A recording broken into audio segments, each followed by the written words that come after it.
So, of course, the first movie making a lot of money, it only makes sense that there would be a sequel. It's kind of funny, though, it would take quite a while for a sequel to come out, but here we are, a couple of years later, we get one.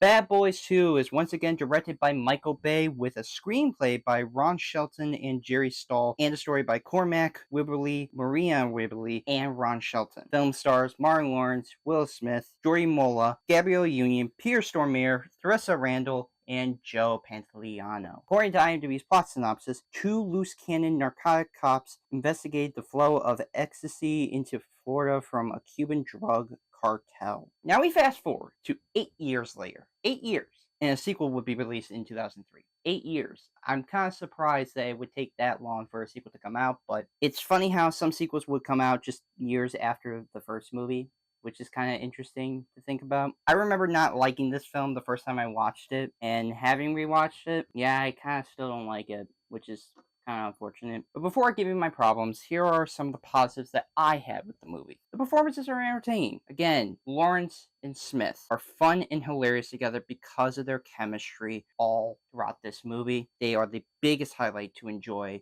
with the film. I will always say that these guys are the heart and soul of this film, and one of the reasons why they drew in a lot of people with first film, and so with this movie, of course it would, because they just have great charisma and great banters with each other. Joe Pantoliano is again funny and stern as Captain Howard. Every time he's on screen, he's a blast to watch. He just looks like he could just walk in there and he could just easily be in a role and he could just fit into it so well. Once again, he has great rapport with both Lawerence and Smith. There's no denying that those three are definitely the big actors in those movies that I enjoy the most. The action is crazy. Every shootout feels almost like a video game, but in like a good way. Like if you've ever played a video game and how the shootouts are, you're going crazy, you're just shooting bad guys left and right, throwing grenades, or jumping through windows and everything. Like it's kind of like that. And man, I can't deny it was fun. Watching these sequences was just a blast to watch. I cannot deny the action in this movie was pretty fun, as much as it was at times ridiculous, but it is supposed to be just a big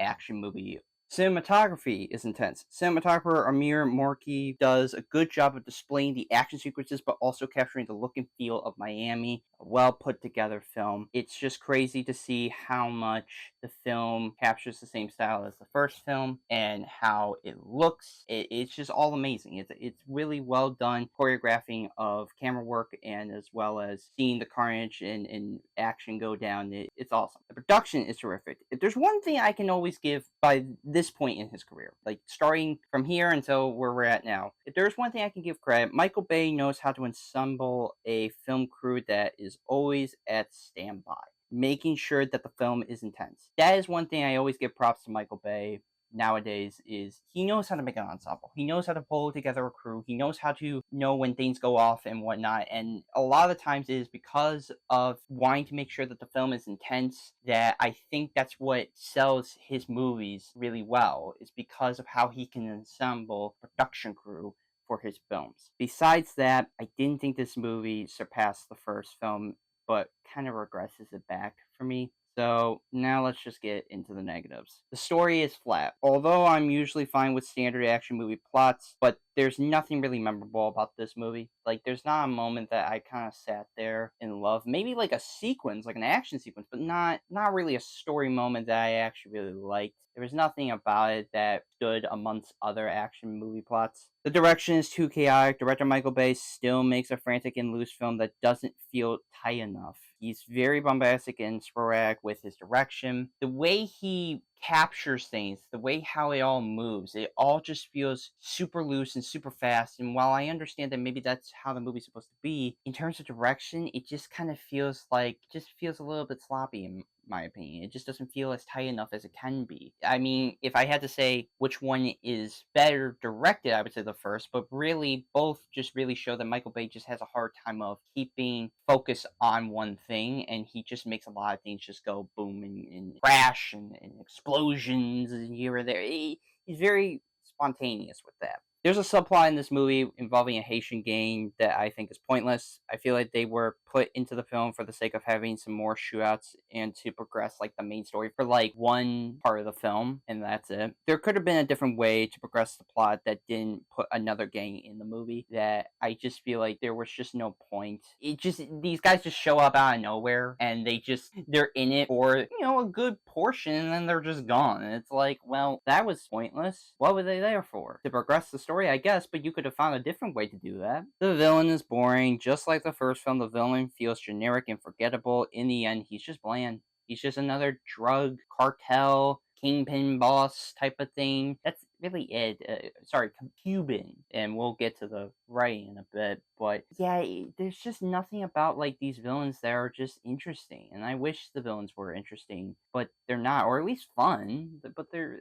just cookie cutters. The pacing and runtime is too long. Every scene feels like it's too short or too long in this film. With a runtime of 2 hours and 27 minutes, the movie didn't need to be 2.5 hours. It's crazy to me that we went for the first movie, which was perfectly contained. It had 2 hour runtime. That's it. Perfect. But now they've decided, now that I guess Michael Bay was given a lot more money, to extend that runtime, and what we get is a bloated and elongated film that I think could have wrapped up less than that. This didn't need to be 2.5 hours, if you ask me. It just felt like it just was, going on and on for no reason. And of course, the writing is gross. Aside from Lawerence and Smith making the scenes together with the humor work, for the most part, the comedy to me kind of comes off as being childish. Like, people, there is a joke in this movie where there's two rats having sex. I'm not joking. Childish. Childish. Also, the film feels offensive to other ethnicities when you have the Jamaican gangs, and I've noticed this with Michael Bay nowadays. He has a way with his writers, and even in this movie does it too. There's like dick jokes, sex jokes, there's